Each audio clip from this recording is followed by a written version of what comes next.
Iya. Bentar ya. Bentar ya Bapak Ibu ya.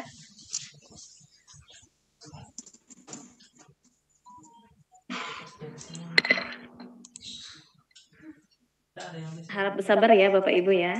Sebentar. Ya, coba dites lagi Mister Anhar. Kalau sekarang sudah harap bersabar ya Bapak Ibu ya. Sebentar. putus. Ya, coba dites lagi Mister. Apakah lebih didekatkan ya lagi ya? Ini udah bagus ya Mister. Kalau sekarang sudah harap bersabar ya Bapak Ibu ya. Sebentar. Ya, coba dites lagi Mister. Apakah lebih didekatkan ya lagi ya? Ini udah bagus. Silakan Mister. Kalau sekarang sudah harap bersabar ya Bapak Ibu ya. Sebentar. Ya, coba dites lagi Mister. Apakah lebih didekatkan ya lagi ya? Ini udah bagus. Silakan Mister. Kalau sekarang sudah harap bersabar. Ini bermasalah dengan saya. Oke. Saya baru pada pertanyaan, apa yang terjadi tindakan kekerasan atau tindakan tidak bermoral kepada orang tua? Jadi, kalau yang saya pelajari, banyak anak yang seperti ya.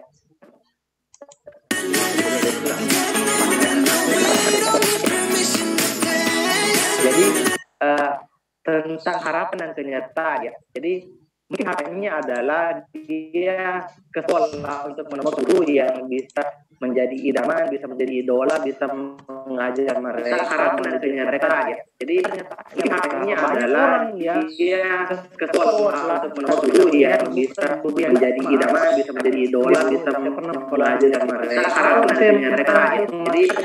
Jadi harapannya adalah dia ke sekolah untuk menemukan guru yang bisa menjadi idaman, bisa menjadi idola, bisa mengajar mereka harapan dan kenyataan mereka ya. Jadi harapannya adalah dia ke sekolah untuk yang bisa menjadi pendidikan. Dan mau sekolah lagi dengan sekarang adanya sekolah online ya. Ini jadi masalahnya menjadi berkali-kali lipat. Ini Pak, kita sebagai guru semua menghadapi masalah yang sama, yaitu bagaimana caranya mengatasi selama masa pandemik. Ya. Jadi ini kendala yang besar. Tapi insya Allah setiap kendala pasti ada solusinya. Ada kendala, ada solusinya. Nah, berbagai masalah yang timbul di anak itu menurut saya begini. 2010 sampai 2011 ya, saya sempat ikut pendidikan ya di London Teacher Training College. Nah, waktu saya pendidikan di London Teacher Training College dan sempat juga alhamdulillah dapat beasiswa di tahun 2010 sampai 2006 sampai 2011. Nah, waktu saya di Inggris, saya sempat bikin penelitian kecil-kecilan ya, kecil-kecilan itu tentang apa sih yang membuat kenapa anak-anak itu di sekolah terkadang tidak nyaman. Kemudian ketika dia di rumah dia melakukan tindakan kekerasan dan sebagainya. Bahkan ada yang sampai berujung kepada maut ya. Anak-anak yang mengasari gurunya, membunuh gurunya sendiri. Nauzubillah ya. Kenapa seperti itu? Jadi ternyata dari hasil penelitian kecil-kecilan saya di tahun 2010 dan 2011 sama teman-temannya, di situ saya melihat ada benang merahnya. Benang merahnya adalah ternyata sistem pendidikan kita di Indonesia diarahkan untuk sistem pendidikan otak kiri. Ya, sistem pendidikan kita di Indonesia diarahkan untuk sistem pendidikan otak kiri. Apa maksudnya Mister sistem pendidikan otak kiri? Ya, jadi begini, Bapak Ibu sekalian, maupun teman-teman guru dan para mahasiswa dan yang belum menikah ya. Jadi sadarkah kita bahwa sejak kecil ya kita masuk sekolah formal ya, kita masuk sekolah formal, kita semua diarahkannya untuk dominan ke otak kiri. Nah, ya, coba kita tes. Waktu dulu kita SD ada namanya misalnya ujian nasional ya, ada namanya ujian nasional dulu ya. Zaman kita semuanya ada namanya ujian nasional. Waktu kita sekolah dulu di SD ya, waktu ujian nasional mata pelajaran apa yang diujikan? Silakan jawab di kolom. Ya. Waktu pelajaran apa yang diujikan waktu ujian nasional? Bagi yang jelas, jawab di komen. Nah, oke, lagi bahasa Indonesia. IPA, bahasa Inggris, bahasa Indonesia, bahasa Inggris, IPA.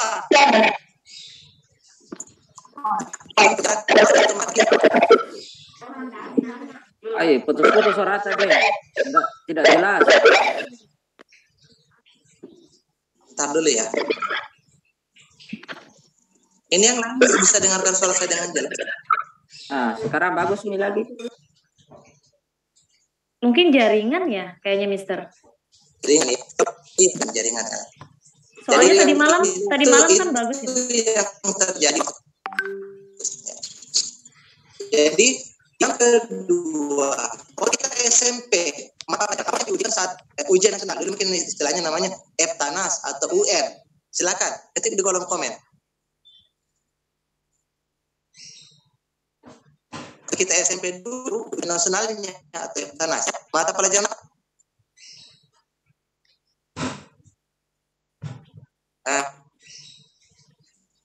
ya kita waktu nasional dulu UN ya. Apa dulu pelajaran yang diujikan? Kembali lagi ke matematika, IPA, bahasa Indonesia, bahasa Inggris. Betul ya? Waktu kita SMA, kembali lagi matematika, bahasa Indonesia, bahasa Inggris, IPA. Ya seperti itu ya. Itu ini yang normal ya. Kita masuk kuliah.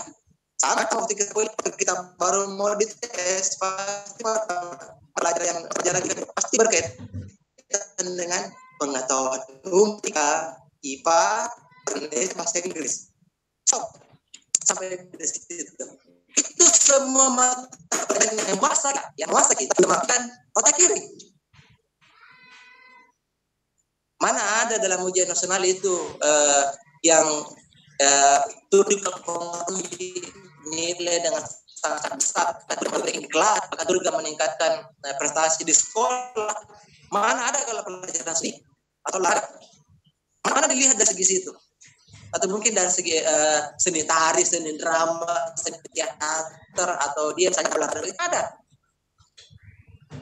Tiba-tiba tinggi sekali nilai olahraganya, matematikanya rendah, tiba-tiba langsung dia dikatakan lulus, dia dikatakan berprestasi, dia dikatakan ranking kelas mana? Ya, nah, katakan tadi saya katakan seni, misalnya IPS, misalnya misalnya pelajaran-pelajaran yang kita kan apa efeknya? Apa kita terlalu disana? Jadi dari awal kita dididik SD, SMP, SMA sampai kuliah, apa efeknya? Ya, mereka kiri. Kalau saya ini teman-teman atau ibu sekalian pasti rata-rata bisa katakan mungkin di atas 50% otak kiri lah ya. Oke. Yang pertama, kalau kita terlalu banyak menggunakan kiri, kita akan menemukan anak-anak yang suka membangkang, yang mungkin akan cari keluasan. Kemudian dia akan suka yang namanya perkelahian. Kemudian dia akan terlibat dengan pergaulan yang tidak semestinya. Di hatinya cuma itu otak kiri terlalu rasional. Dia cuma memikirkan suka dan tidak suka. Makanya dia itu kalau pergi ke sekolah atau yang ada di otaknya adalah guru yang dia sukai, maka dia masuk. Ketika gurunya dia benci, dia masuk ke bos.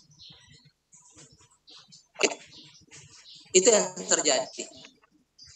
Ketika ini dibawa ke rumah bahaya. Ini bisa menjadi bencana apabila ya. Akhirnya dia akan memilih ada orang tua yang benci. Betapa banyak sekarang ya. Ini salah satu dari akhir ya bikinnya 2006, 2010, 2011 masuk waktu apa di Inggris. Oke. Nanti kalau Bapak Ibu sekalian mau membantah hasil penelitian ini, silakan bantah dengan penelitian-penelitian yang lain. Kalau Bapak Ibu sekalian mau membantah, boleh dengan senang hati kalau kita mau berdiskusi. Oke, lanjut ya. Apalagi efeknya? Mereka tadi pergaulan bebas, dia mereka masuk ke ranah pacaran, masih SD sudah pacaran, SMP sudah ciuman, SMA sudah intercourse ya, itu sering. Bahkan data di tahun 2010 yang sangat mencengangkan, 67% siswa SMP sudah ciuman dan 21% siswa SMA pernah melakukan aborsi. Ya, itu data tahun 2010. Bagaimana dengan tahun 2021? Mungkin lebih daripada itu. Nanti silakan teman-teman, Bapak Ibu sekalian cari di websitenya KPAI ya tentang bagaimana sih kasus kriminalitas anak pelajar SD SMA ya. Kemudian apa lagi? Mereka akan mencuri ya, hedonis ya. Ujung-ujungnya kalau mereka stres, kalau dia menggunakan kaki kiri, ujung-ujungnya adalah dia akan bisa balik ya. Kan ada tuh kasus misalnya anak kelas 5 aja yang beli karena tidak disetujui. Itu ada kasusnya ya. Jadi hati-hati, Alhamdulillah itu terjadi. Padahal sejatinya pendidikan kita harusnya diseimbangkan otak kiri dan kanan. Jangan otak kiri melulu ya, karena tidak semua orang suka matematika ya. Coba jujur-jujuran di kolom komen, apakah Bapak Ibu sekalian, teman-teman sekalian ini adalah pencinta matematika? Ketik di kolom komen iya apa tidak, silakan. Yang kalau masih bisa mendengarkan suara saya dengan jelas, apakah Bapak Ibu sekalian, teman-teman sekalian adalah pencinta matematika? Atau gini deh, apakah pernah kepikiran satu detik pun dalam hidup Bapak Ibu sekalian bagaimana caranya menggunakan rumus sin kostan dalam kehidupan sehari-hari? Belanja di pasar, belajar di sekolah, atau misalnya kerja, pernah tidak kepikiran gimana yang menggunakan rumus sin kostan? Pernah kepikiran? Ya itu dia, tidak usah terlalu dipaksa untuk menggunakan otak kiri, ya, karena tidak semua orang suka matematika, ya.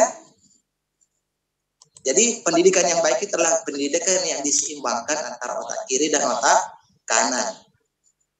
Ya. Ada yang tersembunyi dalam matematika, Bu. Saya cuma sekedar contoh ya. Sekedar contoh. Oke, untuk yang Ibu suka matematika, Ibu Saryanti. Ibu Saryanti Sarif bisa aktifkan mikrofonnya mungkin? Atau siapa tadi yang satunya lagi? Salah satunya bisa aktifkan mikrofonnya? Aprianti atau yang sebelumnya tadi? Bisa diaktifkan mikrofonnya, Bu? Ya, Master. Ibu Saryanti Sarif, Bu, bisa deh. Siap, Ibu. Ibu, sudah jadi guru matematika berapa tahun, Ibu? Ya, saya Master. Bukan, saya tidak membantu. Saya tidak jadi guru matematika. Saya bukan guru matematika, Bu, ya.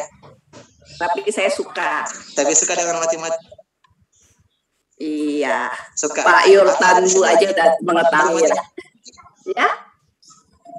Iya, saya sekarang ini jadi guru agama. Oh, guru agama. Siap, Bu. Guru apa, Bu? Guru agama apa, Ibu? Ya. Kenapa, Master? Saya sekarang jadi guru agama Buddha. Agama Buddha. Agama Buddha, siap, Bu. Siap. Guru agama Buddha. Boleh nanya sedikit, Bu, ya? Oke, nanya sedikit, Bu, sama Ibu ini. Boleh ya? Oh. Bantu. Bermasalah di ininya ya, bermasalah di jaringannya. Ya udah, Bu, nggak apa-apa, nanti ya, di kesempatan lain. Atau mungkin di sini guru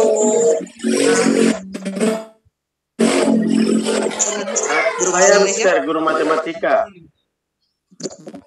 Oh, ada guru matematika dengan Bapak siapa? Pak Dardi. Ya udah, Kak Dardi, itu sudah seperti kakak sendiri, tidak apa-apa. Kita simulasi sedikit ya, Kak Dardi ya. Siap. Dengar suara saya dengan jelas ya. Baguslah suaranya. Boleh saya ngetes ingatannya Kak Dardi sedikit ya, boleh ya, tentang pelajaran, boleh? Gak ada yang setting lagi. Kak Dardi, bermasalah juga di jaringan. Halo? Ya udah, kita skip saja dulu ya untuk sesi simulasi dan prakteknya untuk ini. Jadi saya mau sampaikan bahwa sebisa mungkin pendidikan itu diseimbangkan antara otak kiri sama otak kanan. Ya, sebisa mungkin. Nah, nanti kalau di kelas ada teknik bagaimana caranya untuk yang pertama menganalisa yang mana anak kita ini dominan di otak kiri atau otak kanan. Itu yang pertama. Yang kedua, setelah kita menganalisa, yaitu bagaimana caranya ya, ada keseimbangan antara kreativitas dan logis. Terus setelah itu kita juga akan bisa mempelajari kemudian misalnya passion apa yang cocok untuk orang otak kiri, passion apa yang cocok untuk otak kanan. Itu ada tesnya. Jadi di buku Hypnoparenting yang saya itu ada semua, ada teknik-tekniknya semuanya di sini. Di situ diajarkan semua tentang bagaimana caranya membedakan dominasi otak anak kiri ke anak kanan. Bagaimana caranya ditimbulkan, kira-kira jurusan cocok untuk mereka untuk masa depannya. Kita ada di sini ya. Ya. Nah, saya lanjut. Apakah Bapak Ibu sekalian, silakan pernah ya, kalau memang pernah stres mengalami anak yang kecanduan. Kecanduan apa itu? Kecanduan game, alkohol, narkoba, dan sebagainya. Silakan ketik pernah di kolom komentar. Yang kedua, apakah pernah stres dengan anak yang hiperaktif? Sudah dari seperti ini, bongkar barang. Ya. Silakan ketik supaya saya tahu suara saya. Pernah stres dengan anak yang cengeng? Ya. Atau mungkin anaknya pembangkang, atau mungkin anaknya lambat, ya slow learner, ya. Ada yang sedang mengalami ya. Atau mungkin anaknya susah diatur, ya. Atau anaknya malas. Nah, telat, malas bangun pagi, malas pergi ke sekolah. Atau mungkin anaknya, ya, kata orang lain, ya. Kemudian anaknya mungkin tidak pede, ya. Atau mungkin ada beberapa di antara klien saya di hipnoterapi itu ada beberapa di antara klien saya yang mengeluhkan anaknya katanya autis, katanya anaknya adalah autis. Ya, jadi ini banyak sekali kasus-kasus seperti ini yang dapatkan di klinik hipnoterapi saya. Ya, jadi alhamdulillah tadi saya bilang saya juga punya klinik hipnoterapi alhamdulillah, dan sudah ribuan kasus yang pernah kami tangani, dan ini saya sekedar menyimpulkan bahwa ternyata ini salah satu faktor yang orang tua itu hanya komunikasinya karena tidak nyambung gitu ya. Karena orang itu biasanya stres dengan keadaan ya. Biasanya seperti itu. Saya tidak bilang semua ya. Alhamdulillah kalau memang enggak. Kayak tadi Bu namanya saya siapakah tadi yang katanya enggak pernah stres. Alhamdulillah kalau tidak pernah Ibu orang yang perut Bu. Karena di dunia yang tidak pernah stres ya. Karena kalau datang ke klinik saya bisa dikatakan semua pernah stres. Ya, stres banyak, stres dengan hanya, stres dengan kalau itu biasa. Keren sekali. Kita justru harus belajar dari situ, ya. Oke, lanjut. Jadi disitulah kita memerlukan yang namanya spiritual parenting. Jadi kalau boleh jujur, sebenarnya spiritual parenting ini saya kembangkan dari beberapa pendekatan ya. Yang pertama, pendekatan spiritual itu wajib. Kenapa kita wajib? Karena akan menjadi landasan kita semua. Cuma di sini spiritual saya tidak sekedar dari agama Islam saja, dari Islam saja, tetapi dari semua agama. Bahwa kita punya nilai-nilai nomor yang ada dalam kita tentang bagaimana caranya mendidik anak.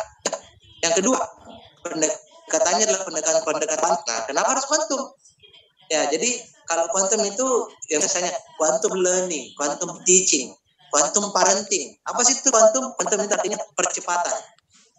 Kenapa kita menggunakan kuantum? Karena harus ada dia punya sangat penting, sangat mendesak. Tidak bisa ditunda-tunda. Tidak bisa ditunda-tunda. Betapa banyak kejadian yang karena ditunda-tunda dalam hal mendidik anak, ya, akhirnya yang terjadi adalah anaknya bisa menjadi semakin parah, semakin merusak.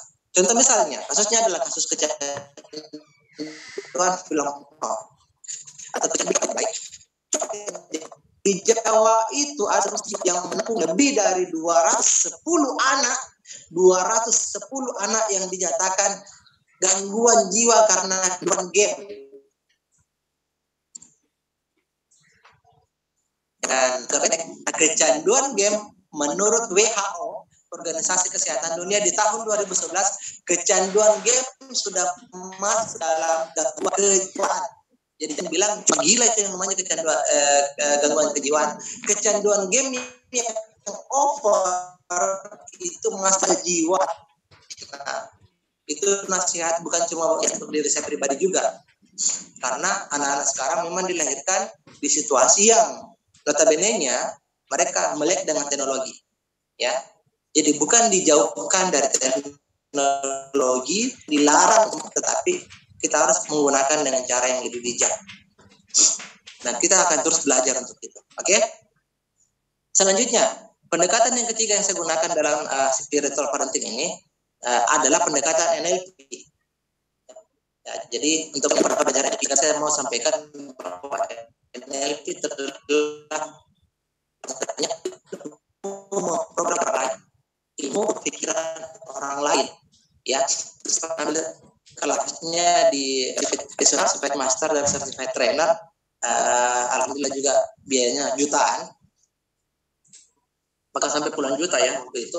Cuma yang saya senangi dari NLP itu adalah teknik-tekniknya dia mempengaruhi orang dengan sangat-sangat elegan, bahkan mensugesti secara terselubung, bagaimana caranya mempengaruhi orang dan sebagainya, itu keren. Nah ini juga yang kita gunakan di spiritual parenting. Terakhir, untuk spiritual parenting itu adalah kita menggunakan pendekatan hipnosis, yang tidak semua orang setuju dengan ini, yang tidak semua orang menggunakan ini, yang masih orang yang masih berpikiran negatif tentang hipnosis karena belum belajar. Tadi makanya istilahnya tak kenal maka taat. Jangan tidak kenal tiba-tiba membenci. Jangan tidak kenal tiba-tiba prejudice ya, perangkap. Hipnosis itu haram, ilmu hitam dan sebagainya. Ilmu sihir, kerjasama sama jin. Memang sudah pernah belajar. Memang sudah pernah mendalami. Memang sudah pernah master di situ. Jangan coba-coba menilai sebagainya. Belum pernah sampai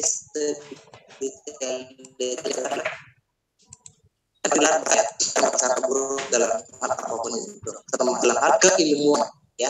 Jadi dipelajari dulu baru kita bisa menilai itu baik, buruk, atau salah atau benar, sesat atau tidak sesat. Ya.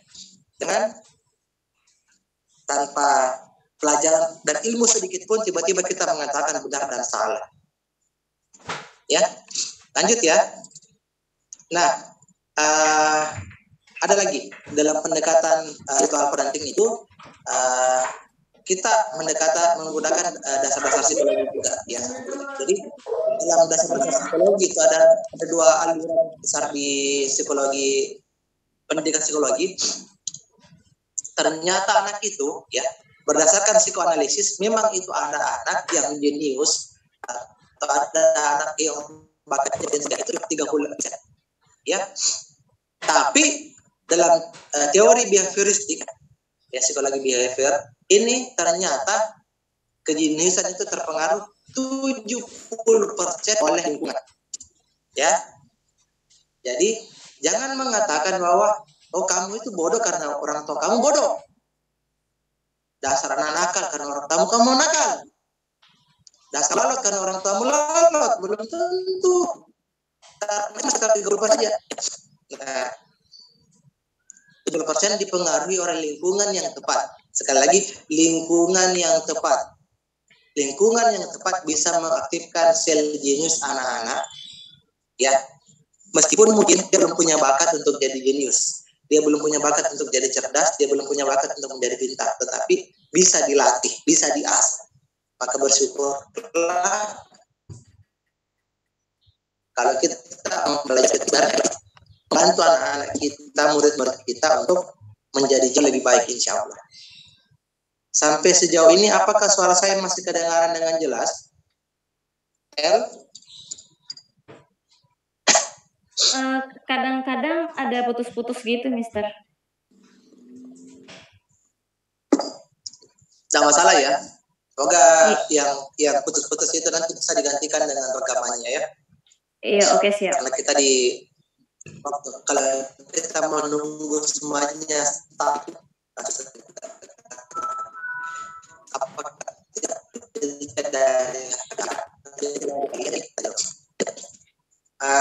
dulu ada orang bijak yang mengatakan kepada saya, pendidikan itu bukan panci presto, ya. Apa itu panci presto? Artinya terlalu ditekan, ya. Di sekolah ditekan dengan pelajaran, di rumah ditekan dengan PR dan tugas, ya. Kembali lagi ke sekolah, pokoknya begitu terus setiap hari, ya. Ya, setiap hari.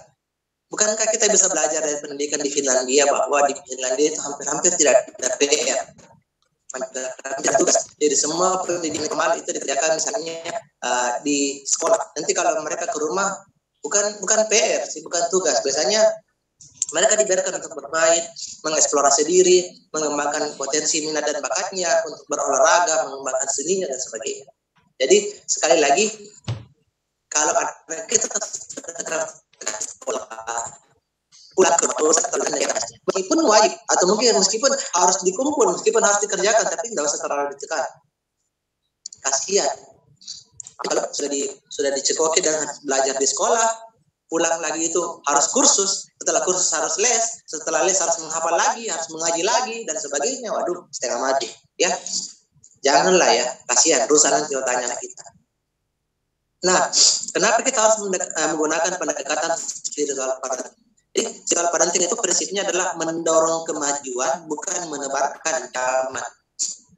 Mendorong kemajuan, bukan menebarkan ancaman. Tampaknya kita, Bapak Ibu guru sekalian, orang-orang tua, kalau mendidik itu mengancam. Ya, mengancam. Awas ketika belajar. Pokoknya awas. Gitu ya. Betapa banyak dari Bapak Ibu sekalian, orang tua, awas kalau tidak kerjakan tugas, ya, banyak ngancam, ya, banyak yang mengancam. Jadi kita sebisa mungkin mendorong keluarga berancam.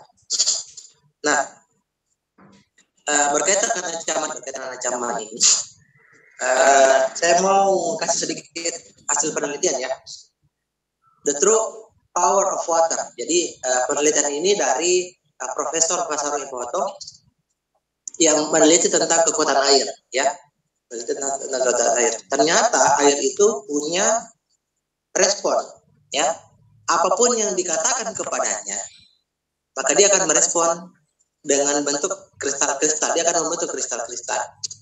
Nah, contoh misalnya, kalau air yang diambil dari sumber yang baik, sumber yang jernih, misalnya yang diambil dari Gunung Fuji, Gunung Yusui, ya, kemudian yang diambil dari Gunung Lourdes yang ada di Prancis dan sebagainya, yang diambil dari glacier yang ada di New Zealand, ya, itu karena dia diambil dari sumber yang jernih, maka kristalnya itu cantik. Ketika dia difoto dengan menggunakan spektrum cahaya yang sangat tinggi, kecepatan yang sangat cepat, begitu difoto kristalnya ternyata sangat indah, ya. Tapi begitu dari sumber yang ya, dari Sungai Yodo yang ada di Jepang, dan itu adalah air yang tercemar, maka dia bentuknya seperti ini. Ini bagus banget, silakan saya sarankan Bapak Ibu sekalian, silakan beli bukunya, kalau tidak cari versi e-booknya, banyak sekarang ya. Sekarang bagaimana kalau air itu diperdengarkan musik? Apakah dia bisa merespon juga? Seolah-olah dia hidup, ya. Ya, memang air adalah sumber. Tapi apakah ketika diperdengarkan musik dia akan merespon juga? Ada. Ketika didengarkan dia seperti ini, ya. Kemudian ketika diperdengarkan musik kawachi, ketika dia diperdengarkan musik ini, ya, dia akan cantik seperti ini. Dan ketika dia diperdengarkan musik metal, heavy metal, ya, itu seperti ini. Hancur, butek, jelek, warnanya buram, seperti itu, ya. Kemudian kalau diucapkan kata-kata yang baik, kata-kata baik dikatakan seperti ini banyak ada cinta, ya seperti ini. Dan kalau dikatakan, wah kau bikin saya sakit, saya akan membunuhmu. Nah, itu air akan merespon seperti ini. Bentuknya kristalnya menjadi tidak beraturan, tidak berbentuk, bau, dan sebagainya. Itu di air. Nah, penelitian selanjutnya dari Dr. Rempo ini, dia pernah meneliti misalnya dengan di nasi. Ada nasi yang diberikan kata-kata baik, misalnya gini, nasi ini sangat-sangat enak, sangat-sangat empuk, sangat-sangat pulen. Saya suka sekali makan nasi dengan sehat. Satu malam, satunya nasi sakit, nasi busuk, makan nasi ini bikin sakit saya saja. Disimpan malam, meskipun dari sumber yang sama, ketika keesokan paginya nasi yang diberikan kata-kata negatif ini ternyata lebih cepat karena mengakui misalnya tanaman yang kata baik ternyata dia tetap subur ketika dia kotor dia salah. Nah kan dulu pernah saya sebutkan kata dia kalau mau matikan sebuah kereta motor ya belakangnya ternyata ada desa di mana satu kampung itu penduduknya semuanya berkumpul dan mengelilingi pohon tersebut, mengitari pohon tersebut dan memberikan kata-kata yang negatif, kata-kata yang kotor, kata-kata yang kasar. Dengan teknik seperti itu maka pohonnya akan layu, akan tanpa ditumbangkan, tanpa digergaji kotor. Nah itu yang membuktikan ternyata air itu. Bagaimana dengan diri kita? Bagaimana dengan kita? Pertanyaan percaya manusia itu terdiri. Nah, jawab di kolom komen. Berapa persen dari diri kita yang terdiri dari air? Berapa persen? Yang tahu. Kita terdiri 72 sampai 85% dari air. Otak kita sendiri dari 82 air. Bahkan tulang yang keras seperti ini dari 72% air. Bisa dibayangkan? Jadi bisa kita menarik kesimpulan bahwa kalau kita berkata kepada anak kita, kepada murid, kepada orang terhadap diri kita sendiri, maka semua air yang ada di tubuh kita akan merespon dan kata-kata sesuai dengan kata kita. Kalau kata-katanya positif, kristalnya baik, orangnya baik. Kalau kata-kata kristalnya kurang, jangan kurang, dan juga orangnya pun akan menjadi negatif. Bisa dipahami sampai sejauh ini, Bapak Ibu dan teman-teman saya. Oke.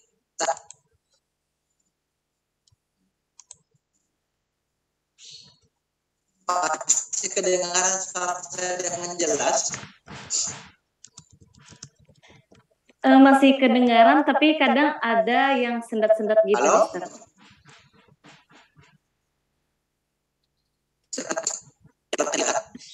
Iya, kadang-kadang ada sendat-sendat putus-putus, Mister.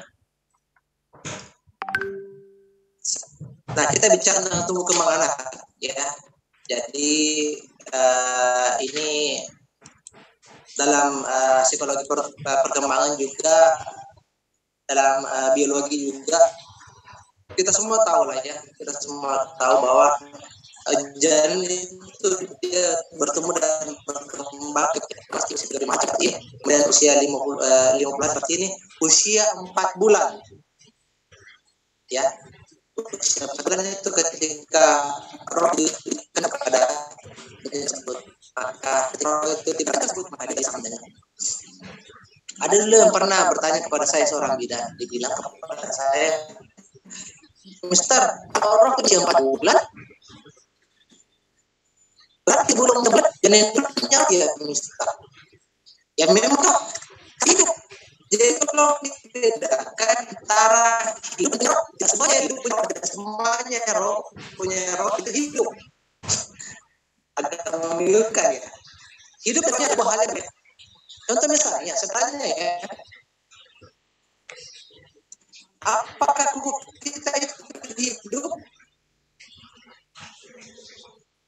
Hidup ya, karena bisa bertumbuh.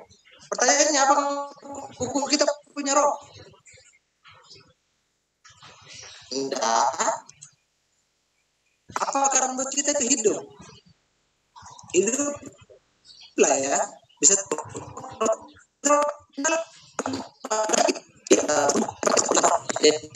roh dia sudah bisa mendengar. Oleh sebab itu sangat-sangat disarankan kepada para orang tua ketika usia kandungannya sudah sampai 4 bulan, bahkan sebelum itu ya, sangat-sangat disarankan untuk banyak mengaji, banyak mendengar ceramah agama, banyak pergi ke ya. Pokoknya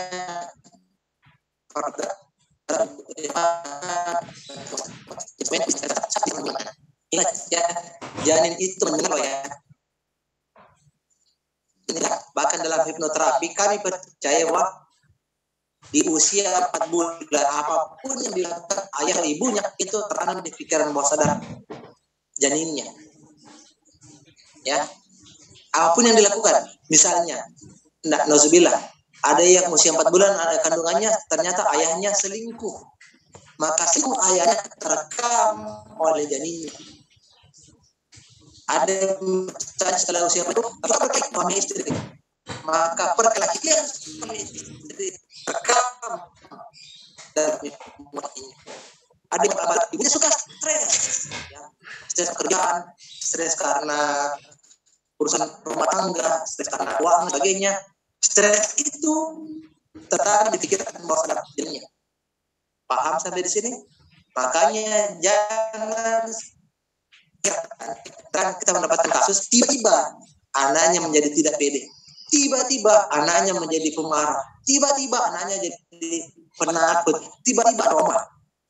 Jangan-jangan itu sudah tertanam di bawah sadarnya sejak dia buat tidak ini.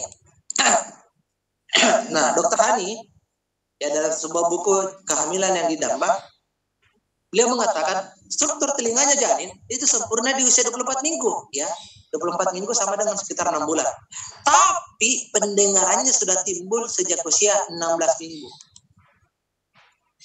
Ya, kalau bilang telinganya sempurna di 6 bulan, tapi pendengarannya. Sebab itu sekali lagi hati-hati dengan yang kita sampaikan, dan kita katakan, kita lakukan, kita perlihatkan pada saat ibu setelah mengenal. Ya. Nah, ada almarhum Mansur Haji Sukaimi mengatakan bahwa sahabil ketika ibunya sholat atau apapun namanya, berdoakah, beribadah di gereja dan sebagainya kah, janin itu belajar, ya, bahwa tempatnya yang diam, akhirnya dia bergerak. Dan di waktu-waktu tertentu misalnya ada ibunya melakukan gerakan sujud, ya. Nah, dari itu dia mempelajari tentang ritme, ya. Dia akan mempelajari tentang ritme dan itu tertanam di pikiran bawah sadar janinnya. Oke? Nah, ini misalnya dalam konsep Nasrani, kita sekali lagi karena ini konsepnya spiritual parenting, jadi kita perlu lihat dari segi agama ya. Di Mazmur 112 dikatakan bahwa satu hari pertama itu ini membelah, dan nanti 66 mimiknya sudah ada, pembentukan mimik muka. Ini semuanya ada di konsep Nasrani. Kalau di konsep Hindu misalnya, kalau orang tuanya sedang beryoga, ya, ini bisa saja mempengaruhi ya. Itu ada dalam kitab-kitab sucinya orang-orang orang-orang Hindu juga, ya. Jadi bagaimana kalau dalam penelitian, ya?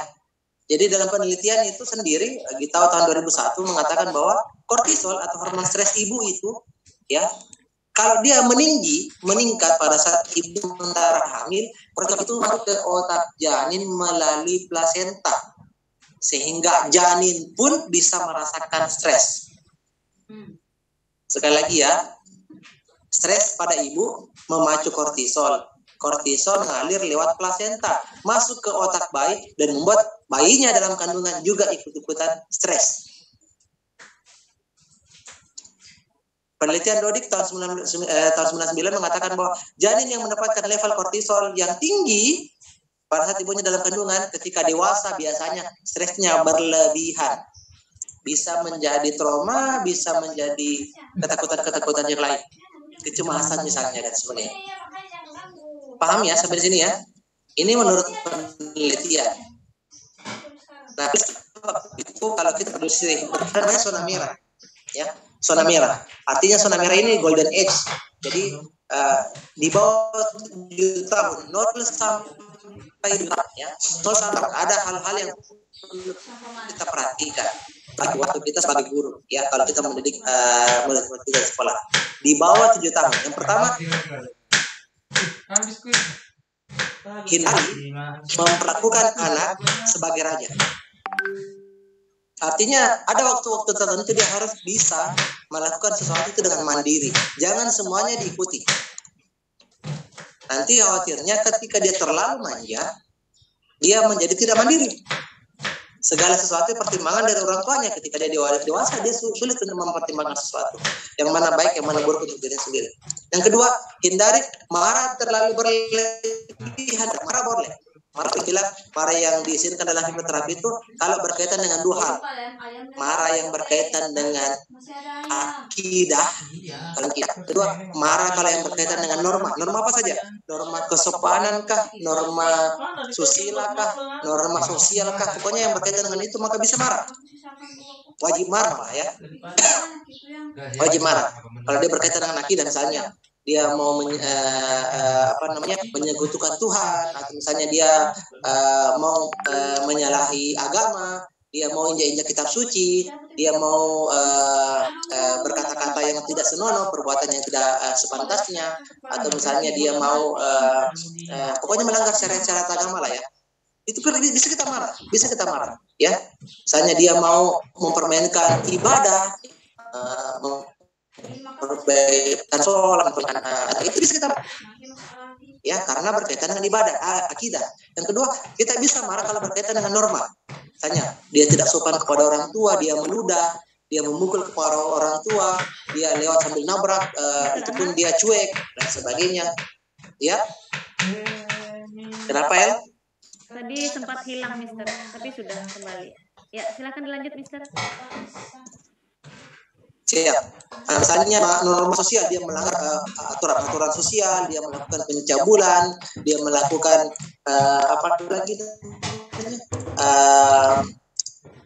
perilaku seksual yang menyimpang, homoseksual, dia itu bisa. Tapi selain di luar itu, di luar akidah dan norma-norma, kayaknya tidak perlu kita marah deh. Menumpahkan makanan, tidak perlu kita marah. Memecahkan gelas, tidak perlu kita marah. Ya, misalnya dan sebagainya. Pokoknya hal-hal yang kalau dia tidak berkaitan dengan akidah dan norma-norma, kayaknya bisa dikurangi, kita tidak usah terlalu marah. Karena tidak penting amat. Ya. Ini dalam dunia hipnoterapi. Kemudian yang ketiga, hindari terlalu banyak memberikan larangan. Karena larangan itu bisa membuat kreativitas anak-anak itu mati. Ya. Kreativitas dan daya inovasinya mati. Terlalu banyak larangan. Jika misalkan dari anak-anak, bagaimana berusaha anak karena perilaku, karena perkataan dari orang tua. Yang terakhir, kita harus pahami bahwa posisi anak itu yang berkembang adalah otak kanannya. Kalau dia di bawah 7 tahun, kita sudah sadari bahwa dia di bawah 7 tahun, ternyata otak kanannya yang berkembang. Apa itu otak kanan? Kreativitas, imajinasi, inovasi. Dia akan sering melakukan sesuatu yang di luar nalar kita sendiri. Ya, kan dari mobilnya dicoret-coret pakai paku, maka masalah kita, skripsi kita, ini atau buku kita di dia apa namanya coret-coret pakai spidol dan sebagainya, itu normal bagi anak di bawah 7 tahun karena otak kanannya lagi berkembang. Ya, ketika otak kanannya berkembang, terkadang dia kalau berkaitan dengan peraturan-peraturan, biasanya dia suka melanggar. Karena yang patuh sama peraturan itu otak kiri. Ya, yang melanggar otak kiri. Makanya itu kalau anak di bawah 7 tahun biasanya masih berantakan, hambur mainannya di sana sini, wajar lah ya. Wajar, karena otak kanan. Ya. Terkadang kita memberi. Nah, kalau sudah main itu mainannya simpan tempatnya. Biar sampai 10 kali terkadang itu tidak lakukan. Karena kenapa otak kanannya jalan. Tapi saya harus taruh di tempatnya. Saya kan masih mau pakai sebentar main. Ya, kayak gitu. Jadi dia belum terlalu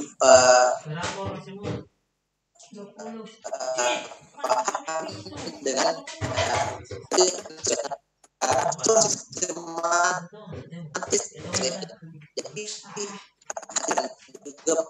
jadi gorengan tahun itu tidak bisa pesannya. Ini kita lebih kerucutkan lagi ya tentang ketika dia bukan jadi di otaknya itu sambungan neuronnya itu sudah nyambung ya. Ketika dia 6 bulan 5% dia olah. Ketika dia 3 tahun 85%. Ketika dia sudah 6 tahun 95%. Dan dia akan mencari sambungan di otaknya ketika dia sudah menjadi akil balik. Ya. Anak-anak yang sementara lagi nyambung, lagi bikin sambungan neuron otaknya, dan dia terlalu banyak dilarang, terlalu banyak dihardik, dicaci maki, dipukul, dimarah-marahi dengan tegas, maka biasanya banyak sel-sel sarafnya, sambungannya itu terputus atau akan mati. Nih, jadi ini gambaran otak manusia. Antara yang lain, mereka masih berusaha untuk bikin sinapsis. Ya, sinapsis itu keterkaitan antara sel saraf otak yang satu dengan sel saraf otak yang lain, neuron yang satu dengan neuron yang lain. Ada masih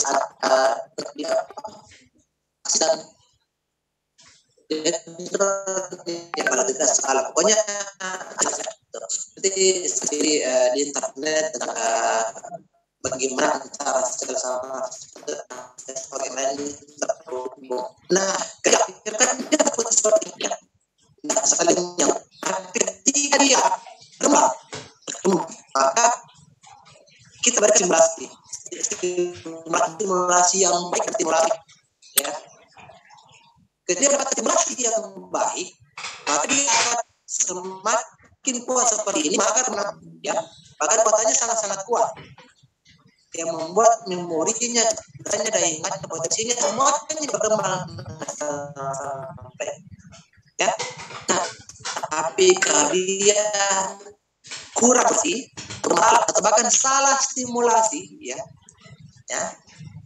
maka yang terjadilah ya situasinya seperti ini ya, keterikatan antara neuron satu dan neuron ini tidak kuat, tidak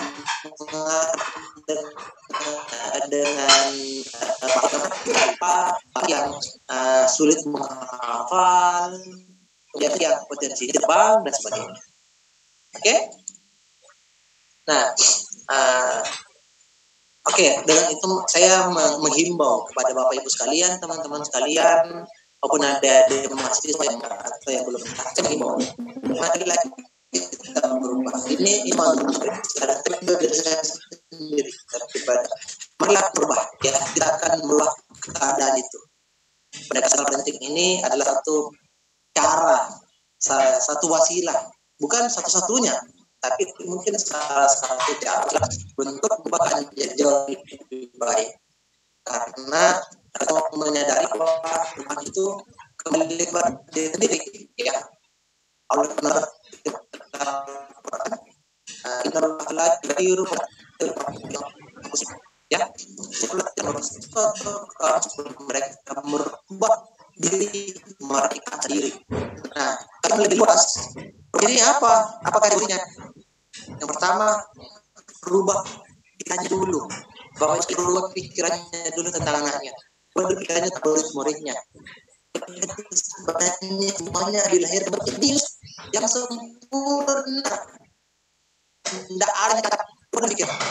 Tidak ada itu bilang anak berkhusus dalam dunia hipnoterapi. Karena sejatinya semua orang berkebutuhan khusus. Bukan cuma anak-anak yang katanya acak, bukan anak-anak yang katanya autis, bukan cuma itu.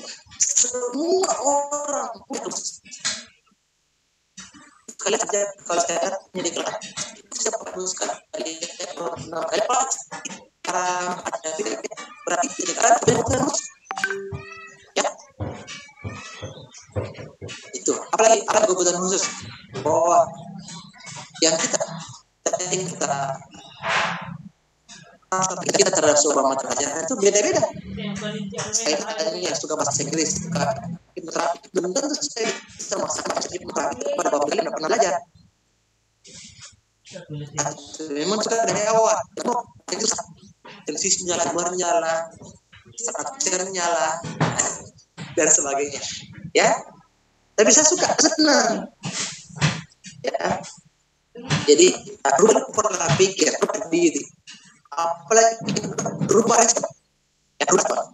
Jadi respon kita menghadapi anak kita, karena respon yang itu akan diterima oleh anak kita. Respon positif, positif. Jadi meskipun cara yang kita sampaikan benar, tapi kalau caranya salah, maka tetap salah. Saya mencuri. Tujuan saya mencuri adalah supaya saya bisa mensedekahkan harta sekalian saya untuk fakir miskin dan anak terlantar. Niat saya benar, caranya salah. Bapak Ibu ingat ya, rajin. Kita nanti, jangan malas. Nah, kenapa kau malas terus setiap hari kan? Bapak sudah bosan di kelas. Tidak bisa. Ya, pengen anaknya rajin, jadi selalu mengucapkan kata malas berulang-ulang kali. Repetisi, jadi sugesti difikirkan sadar. Ya, tuh. Bentar saya jawab tentang hipnosis apakah ini terjadi sama dengan depresi, ini bisa mempengaruhi pikiran sadar, bagaimana caranya dilakukan. Ini ada kesempatan ya, karena kita waktunya cuma sampai pukul 12 mungkin ya. Oke. Terus ini ada anak banyak tertular. Pertanyaan apa mereka tertular? Ya. Tapi karena mereka bingung, mereka harus menjadi siapa, mereka saja mengidolakan siapa. Mereka lihat setiap hari di YouTube dan sebagainya, artis-artisnya, makanya mereka merilis dari seperti itu. Andainya setiap hari dari kecil kita ini hutan, ini idola yang seperti ini perlu dijadikan suri toladan, bahkan ayah ibumu ini harusnya dijadikan suri toladan dan sebagainya, maka insya Allah yang seperti tadi itu kecepatan itu bisa. Lagi berdiri, berubah, jadi stimulus.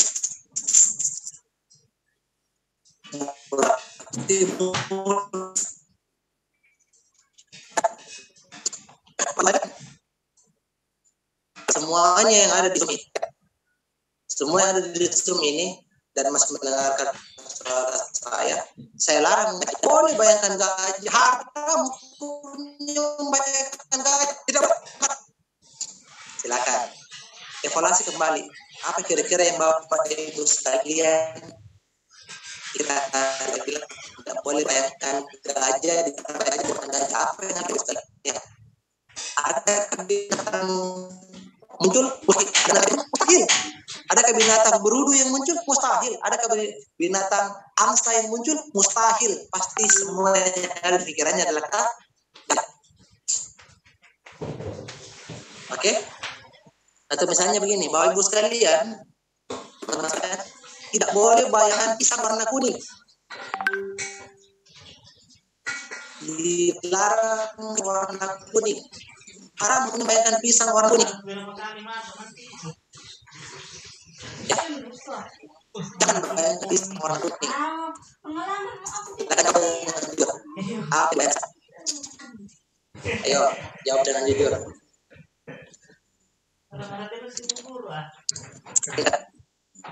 Ada buah yang lain? Ada yang bayangkan timun, warna hijau. Ada yang bayangkan warna ungu, banyak warna mustahil. Karena stimulus yang saya berikan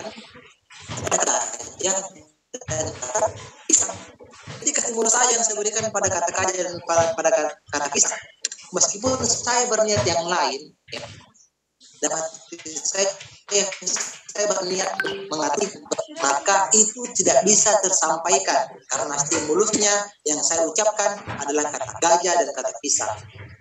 Seperti itulah yang terjadi. Jadi rubah pikiran, rubah respon, rubah stimulus, rubah metode. Keempat, rubah metode. Ya. Nah, salah satu pendekatan yang kita gunakan pada hari ini adalah hipnoparenting, yaitu hipno yang digunakan untuk parenting. Nah, sebentar saya jelaskan. Lanjut. Nah, semoga bisa dibaca. Ada seorang peneliti namanya Les Aylayat, ya, PhD, ya. Les Aylayat seorang ibu peneliti.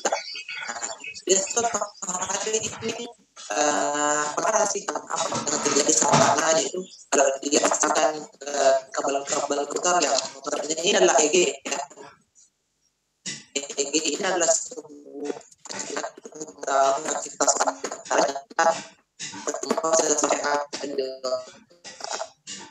dan dia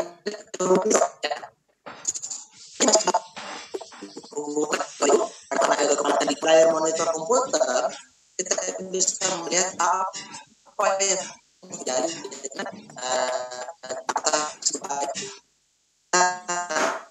jika kabel tersebut, ya, dia ingin memberi ASI. Ketika ingin news, ya, dia pakai yang sangat indah. Dan bola saya ini mengatakan bahwa itu cukup menakjubkan, sangat menakjubkan. Ya, itu salah-salahnya ketika anaknya mau menyusu, ya, dalam keadaan bahagia diberikan ASI. Bisa kasih menyusu. Yang bernama Julia itu bayi ibunya sekolah. Artinya spontan, bukan direncanakan.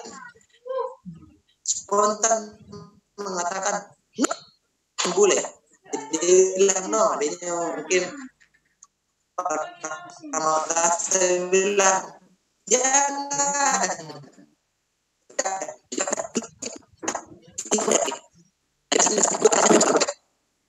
Mr. Anhar, mohon maaf Mr. Anhar. Iya. Itu suaranya hilang-hilang ya Mr. Anhar. Apakah Mr. Anhar menggunakan dua audio ya? Oh, satu. Oke, baik. Jadi ketika saatnya dari perubahan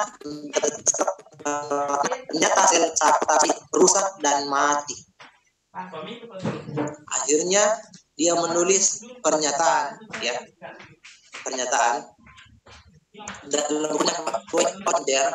Dia mengatakan mungkin kesedihan ini saya yang menanggungnya sebagai ibu sekaligus sebagai seorang peneliti.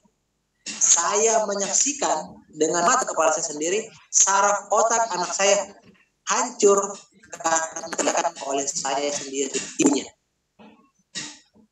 Jadi Les Elliot ini sangat menyesal dengan teriakan no itu bisa menghancurkan sel saraf. Nah, bagaimana dengan kita menghadapi anak, menghadapi murid?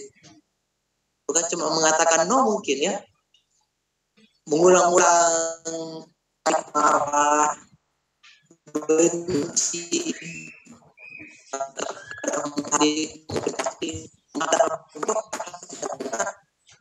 dasar dia tahu jadi kamu ya saya itu hadirkan itu bedakan dapatnya stafnya yang rusak. Aku saya cukup untuk banyak salah. Bagaimana kalau dalam bentuk praktek kalimat yang panjang disertai dengan ekspresi ini hadis ya, hadis Bukhari. Mufti pernah bercerita suatu ketika lagi menimang soal ya Mufti lagi apa tiba-tiba Rasul lain dia diambil ya, dari dia tiba-tiba bayi itu pipis dan membasahi pakaiannya Rasulullah. Tiba-tiba Ummu Fadil ini ambil dia rebut dengan kasar bayi tersebut dari Rasulullah. Akhirnya Rasulullah menegur besar pakaian itu yang masih bisa digunakan. Tapi keluhan dari jiwa sang anak akibat anggotanya yang sakit tidak bisa dibersihkan. Tidak dapat dibersihkan. Berikut kasar tersimpan di pikiran bawah sadar dan itu membuatnya menjadi kurang. Yang lain adalah mentalnya rusak. Ini menurut siapa? Rasulullah bersahaja. Kita memperlakukan anak kita, murid kita kasar. Nauzubillah. Semoga itu tidak terjadi kepada Bapak sekalian. Di sana. Seperti itu. Ini masalah ini bukan cuma tetapi saya bercerita bisa sendiri. Saya menyampaikan materi sambil saya mendapatkan soalnya kita sama mengharapkan itu. Nah jadi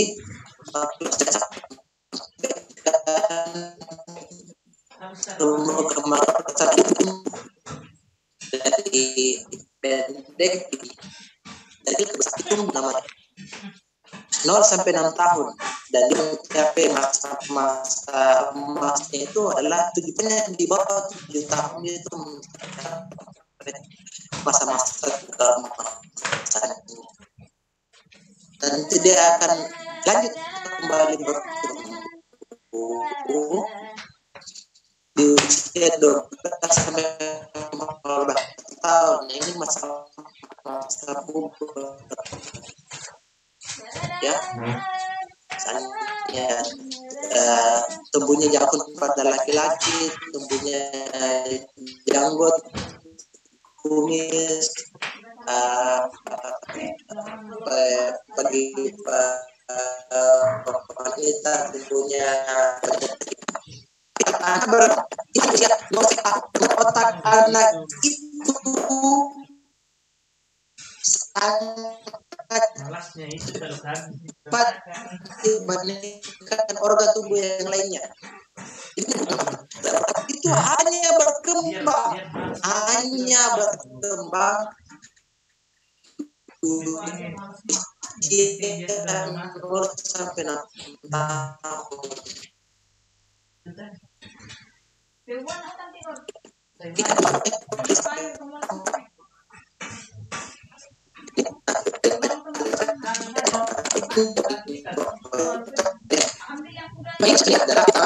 Ini bisa kita gunakan adalah yang pertama untuk memberikan sugesti. Sugesti ini adalah stimulasi dan respon positif kepada si anak dengan cara yang benar sehingga si itu terkadang bisa menjadi atlet jadi apa kan? Itu yang pertama.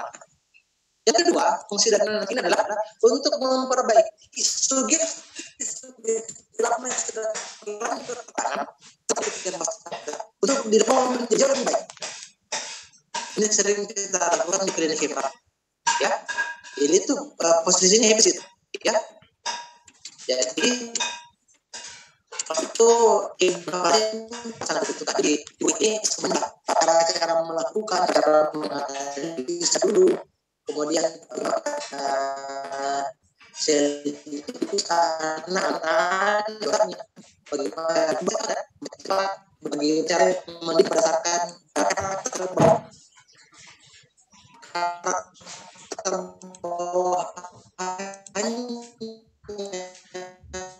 dari itu semua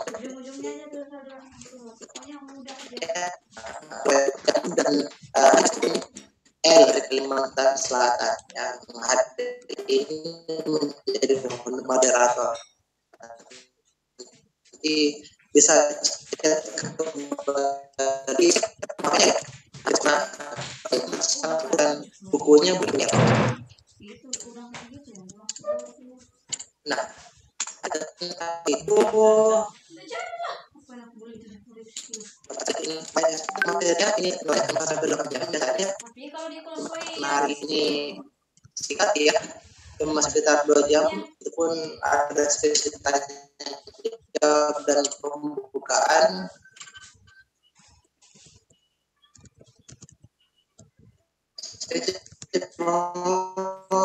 Perlihatkan ini dia. Jadi kalau dalam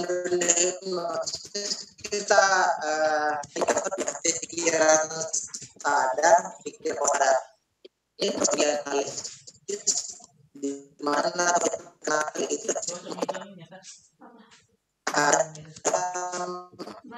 sadar isinya adalah isinya adalah kebiasaan, emosi, keyakinan, kepribadian,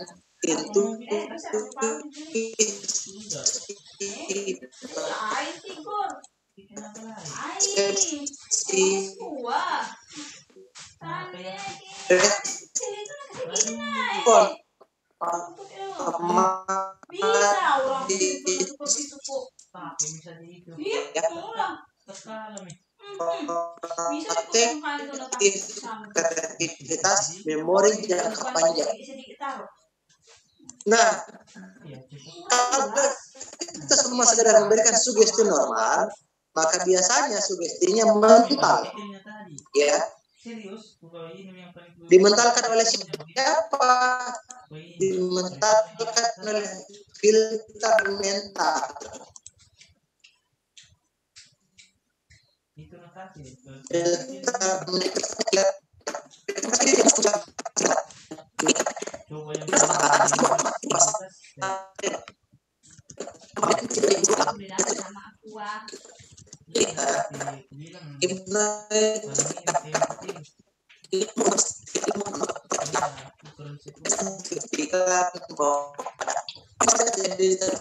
Maaf sekali lagi beda penipuan ya, itu rekayasa. Apa kayaknya itu sama dengan jadi saya ini adalah yang sudah disertifikasi, sudah dilisensi, sudah dapat dari Kementerian Kesehatan. Oke, mungkin itu saja dulu. Oke, baik, Mister. Apakah akan dibuka sesi? Kayaknya di bagian chat banyak pertanyaan, Mister. Mungkin pasti akan banyak, tapi saya hormat kepada moderator. Kita punya waktu banyak, tapi kenapa, Mister?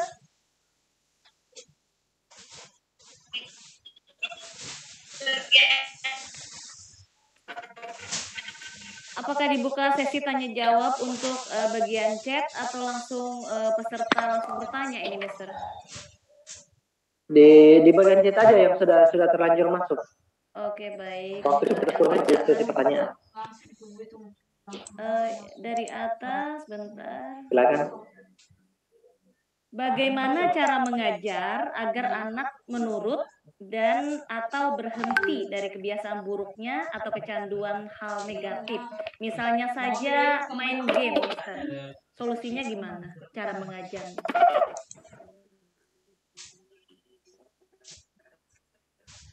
Halo, Mister. Oke, masih kedengaran suara saya, Em? Kedengaran, Mister. Jadi gini, Bapak Ibu sekalian, yang perlu saya garis bawahi dulu, saya perlu titik beratkan dulu sedikit menjadi kasus hampir semua orang tua. Ayah kaget. Ini adalah apa kalau dia diterapkan itu menjadi solusi? Sudah menjadi jalan terakhir. Jangan yang tidak menguntungkan sama akan bisa merugikan. Jangan. Tuh, yang bisa jawab. Jadi kan, jangan dia belajar game, akhirnya dia bisa menjadi seorang game yang berprofesional. Dia bisa menjadi, dia bisa bikin nah, bisa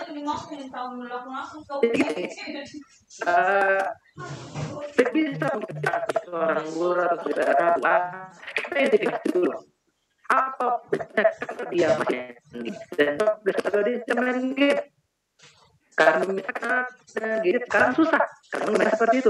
Belum lagi kalau memang sekarang pembelajarannya adalah pembelajaran online, ya. Setelah bisnis selesai, main game tidak boleh main HP, tidak boleh main HP. Terus maaf, kenapa tadi? Kata dilarang pakai, kenapa tidak? Karena main. Ada dilarang gimana? Jadi kejadian ini seperti apa? Plus minusnya kalau dia main dan minusnya kalau dia tidak main. Nanti pokoknya dulu nanti dulu kalah. Nanti di beratnya. Nah ini bisa ditangani dengan pendekatan terapi. Ya, pendekatan hipnoterapi ini bisa digunakan misalnya untuk merubah kan contohnya hipnoterapi adalah merubah sensasi. Gimana tadinya dia main game, ya bisa bukan main game, merubah sensasi. Atau misalnya dia yang suka dulu main game itu tidak bisa dengan merubah sensasi. Oke? Paham? Karena hal ini sebenarnya bisa dikatakan itu ya terlarang karena semuanya oleh sebab itu yang pekerjaan itu bisa dikatakan berat. Catat yang ketan begini. Itu berat. Kenapa?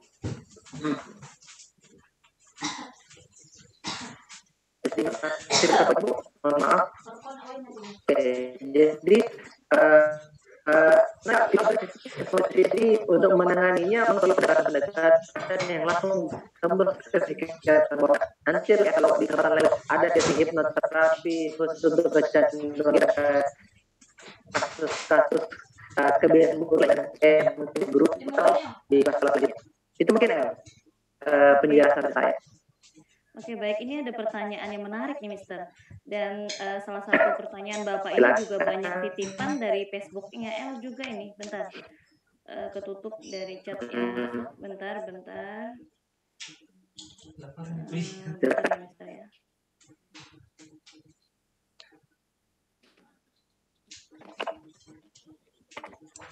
Nah, ini Mister.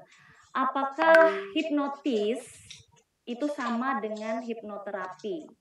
Yang kedua pertanyaannya adalah dengan Bapak yang sama ini, apakah pembelajaran dengan hipnotis ini pembelajaran dalam bawah sadar? Pertanyaannya ketiga, apakah dengan hipnotis itu bisa mempengaruhi anak di bawah sadarnya? Terus yang terakhir dari beliau, apakah hipnotis itu sama seperti yang sering ditampilkan di televisi, Mister?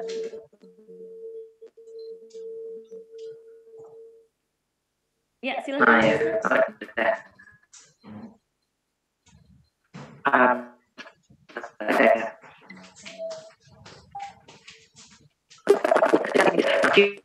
Itu prosesnya. Selama ini kita mengatakan saya dihipnotis, berarti dia pelakunya dong, dia harus ditangkap. Kalau itu berkaitan dengan kriminal, ya kalau sudah salah dari segi istilah, sudah salah dari segi pengertian, itu. Jadi banyak padahal itu berarti akhirnya dia melebeli dengan sesuatu yang negatif, padahal belum belajar. Jadi dalam hipnotisnya apa hipnotis proses tapi dengan menggunakan kaidah hipnosis. Jadi salah satu aplikasi dari hipnosis terapi. Hipnosis sendiri punya banyak cabang, banyak aplikasi. Hypnosis, hypnolearning, hypnobirthing, belajar berbohong, hipnotis untuk hipnodrug, narkoba, tadi forensik untuk mengetahui bohong atau jujur, hipnobirthing melahirkan para sakit, hipnosis untuk cabut gigi para sakit, hipnoseling untuk penjualan, banyak. Jadi banyak yang baru tahu hari ini. Hipnosis banyak. Itu cuma tinggal mistis kerja sama jin namun itu adalah pembelajaran yang bekerja sama jin dan sebagainya. Jadi kita kesini lagi itu kita penasarannya ada pelatihannya, tidak mungkin pernah tidak kalau kalian itu mendengarkan ada dukun jadi paranormal tata cara memberikan guna-guna atau santet dengan cara yang syariah, pasti tidak ada hanya dibuka karena kita ilmu sesat. Paham ya? Ketika sesuatu yang sesat, sesuatu yang salah, pasti tidak bisa dibuka dengan hipnosis, hipnosis spiritual, hipnoterapi, hipnolearning, hipnoseling, semuanya ada di sosial media. Artinya ini adalah ilmu yang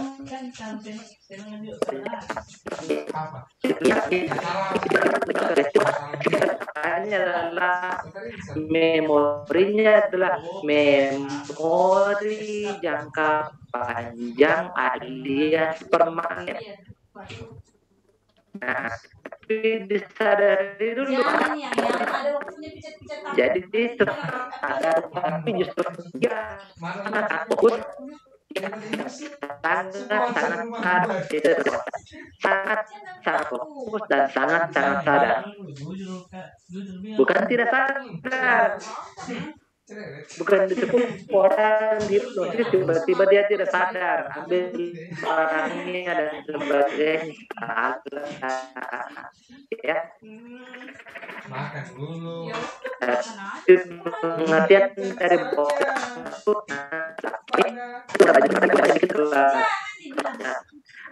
dan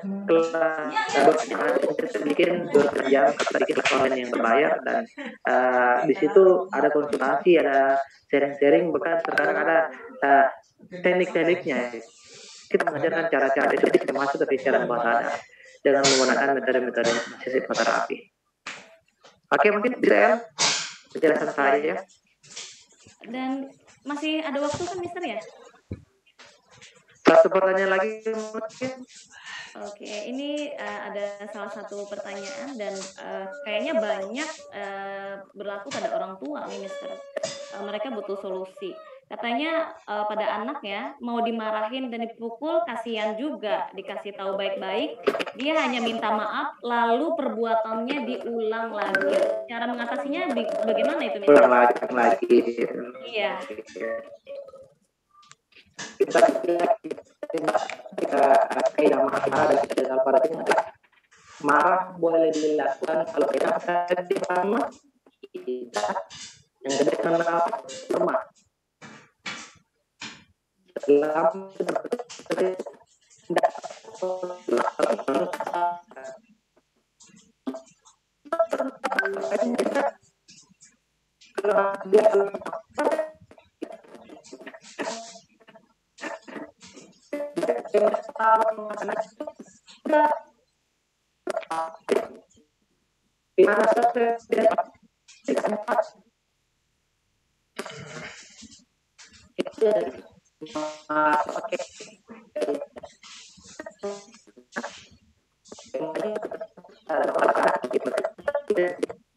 ya. Yang kedua, mari kita berikan maka setengah menit kemudian kita harus berikan sugesti positif. Contoh misalnya, Bapak tidak suka sekali pergi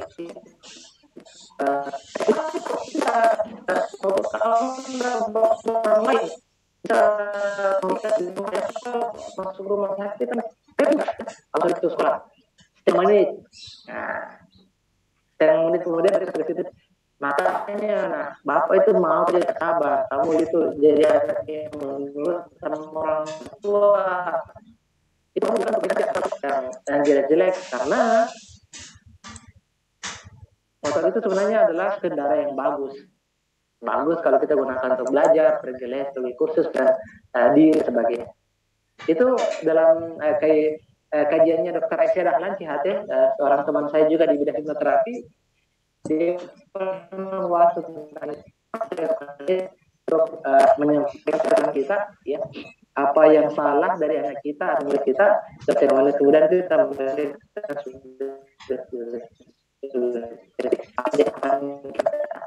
satu menit itu itu benar.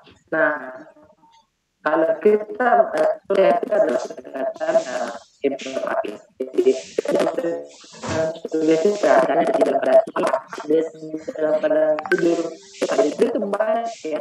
Ada namanya alfa, tidur ayam. Ada namanya tidur ketak. Ini namanya tidur bermimpi atau mengigau. Terus yang terakhir tidur atau tidur mati, di mana dia tidak merespon yang terjadi di sekitarnya. Kita tendang, kita sentuh sedikit pun dan goyang dia gitu ya. Jadi ada tidur apa dia dalam itu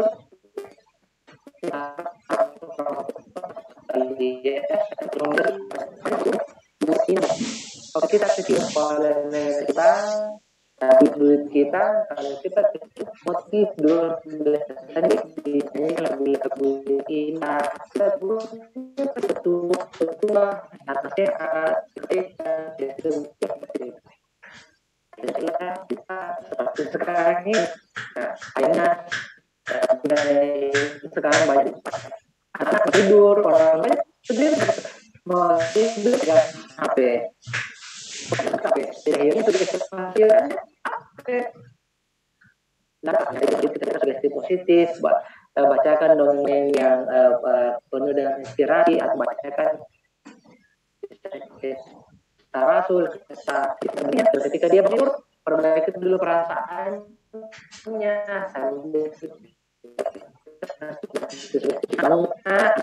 bangun di nak bola bangun di nak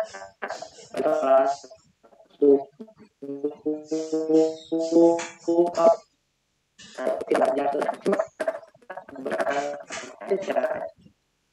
adalah sebuah budaya yang terlupakan di zaman modern seperti sekarang. Padahal sebenarnya unsur hipnosisnya itu sangat kuat. Mungkin itu ya. Apakah boleh nih Mister pertanyaan salah satu dari pengurus kami nih? Bonus ya? Boleh.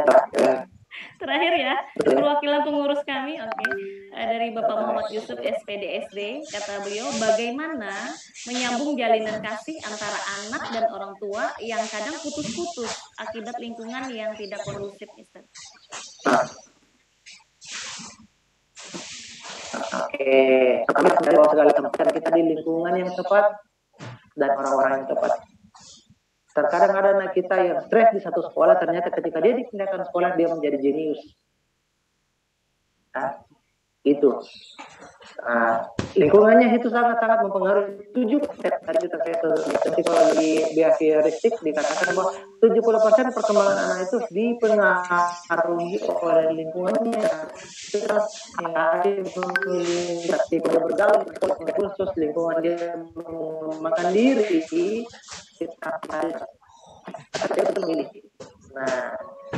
Nah dia keluar lingkungan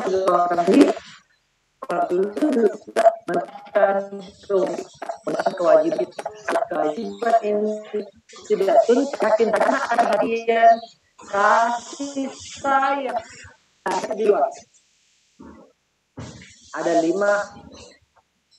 hak anak yang di orang tua, ada 5 tapi saya akan bahas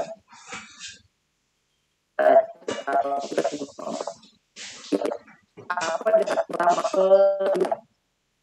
yang kedua hidup, yang ketiga satuan fisik di daerah lain, ya, tapi di daerah spesifik ya. Yang keempat hadiah, yang kelima adalah penghargaan.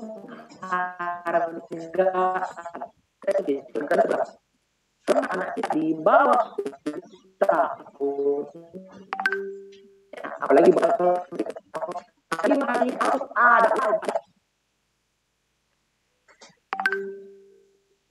ya, tapi tetap tahun mungkin susah untuk memenuhi kita kenapa bawa pacit aja deh bukan kecil lagi itu. Jadi minimal 1 antara 5 harus dilakukan dan diberikan dalam 1 hari ya. Pelukan, ciuman, sentuhan yang lain ya, tadi di bagian kepala, di belakang ekor, sambil kita mendoakan, sambil kita berikan sugesti positif ya, di paha, tangan, bahu, di pundak dan sebagainya. Kita kasih hadiah dalam fisik atas prestasi dia lakukan dan pun dengan kata-kata pintarnya aku cerita hebat luar biasa, semua anak-anak yang luar biasa mana ranking. Bapak salut sama kamu, sama kamu yang telah membahagiakan orang tua. Ini wajib diberikan minimal antara 5 ketika usianya 3 sampai 7 tahun. Kalau di bawah 3, 5-5-nya harus ada setiap hari. Dan ketika ini tidak terlalu ya, yakin saja anak akan mencari sayang. Iya, orangnya di luar sana di lewat komputer, lewat yang mana saja kah, lewat tontonannya kah, lewat televisi kah, lewat YouTube kah. Kenapa tidak terpikir apa yang menjadi hak? Jadi pahami ya, Kelly ya. Insya Allah. Banyak hal ini artinya cuma sekitar 2% ya. Materi slide yang saya sebutkan dari itu analisis tahun lebih cuma kita atau sekian lah nanti ditanyakan di grup boleh, dari saya boleh. Penasaran dengan bukunya boleh, buku ini kalau buku ini salah video masih ada audio terapinya juga, tapi ini bisa digunakan nanti menjadi anak memberikan tempat tidur aja dan kita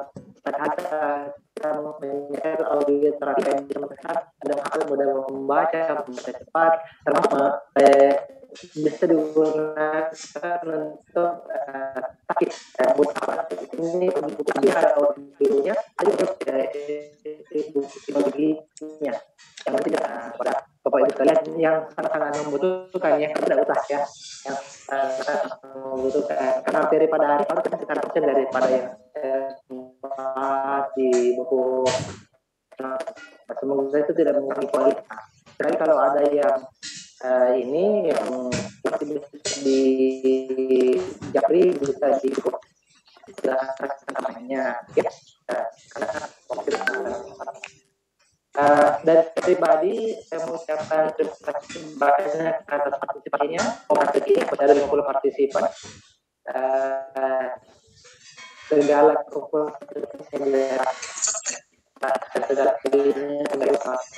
kita tutup topik kali ini putar online dan tutup dari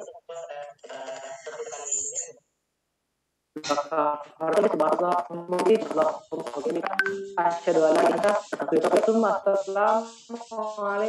warahmatullahi Waalaikumsalam warahmatullahi wabarakatuh. Waduh, Masya Allah. Terima kasih Mr. Anhar, materinya luar biasa, tapi kami sebagai panitia webinar hari ini mohon maaf kepada Bapak Ibu karena memang terkendala jaringan ya. Kadang suara Mr. Anhar terdengar dan kadang sendat-sendat juga.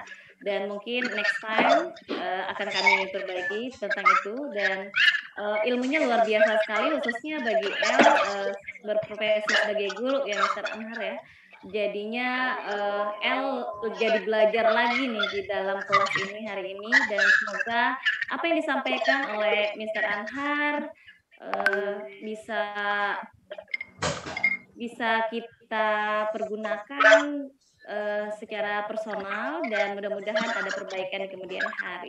Mungkin seperti itu, dan di masalah sertifikat nanti insya Allah akan dibagikan paling lambat 3 hari setelah kegiatan, paling lambat ya. Dan dimohon untuk Bapak Ibu mengirimkan video singkat minimal durasi 1 menit tentang testimoni kegiatan kita hari ini. Dan semoga mudah-mudahan untuk kelas online lanjutnya nanti Bapak Ibu bisa kembali berhadir ya Bapak Ibu ya. Terima kasih banyak yang ucapkan kepada Bapak Ibu se-Indonesia, adik-adik mahasiswa dan juga para orang tua yang berhadir di kelas online hari ini. Juga sebelum kita akhiri mungkin ada sesi foto bersama dulu Mr. Anhar ya. Boleh. Silakan admin ini kalau mau foto. Jika berkenan Bapak Ibu untuk mengaktifkan videonya, kita foto bersama dulu. Gimana Bu Yatima? Silakan. Kita foto bersama dulu ya. Dihitung Bu Yatima. Ya. 1, 2, 3. Lagi.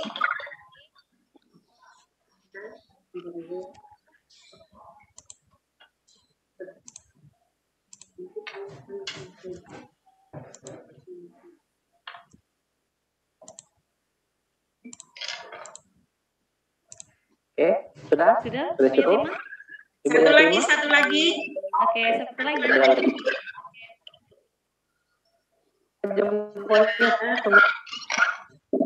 Mohon dibuka kameranya ya Bapak Ibu ya.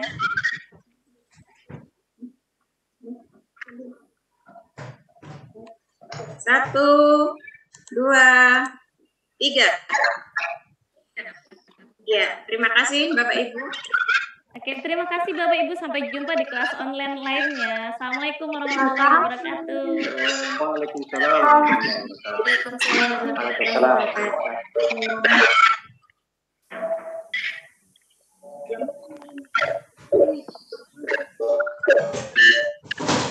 Nggak masa nih kaman dari puri.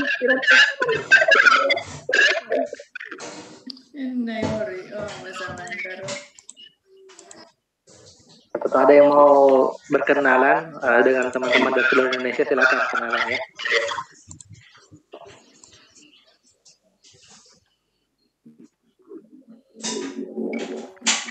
Mr. Anhar. Iya, siap. Mr. Anhar posisi lagi di mana sih Mr? Jadi jaringan kayak sendat-sendat gitu Mr. Di Makassar sih, cuma memang jaringan di Makassar lagi bermasalah sekarang. Tadi malam bagus, tapi kami pagi ini bermasalah. Nanti untuk next Saya webinar. dengar semua suaranya Eli. Kok dia Gitu. Nanti untuk kegiatan kelas online lainnya, mudah-mudahan Mr. Anhar kembali bersedia ya, Mr. ya. Kalau boleh. Nanti kita bahas ya, kalau ilmunya kok yang lain tentang itu ya.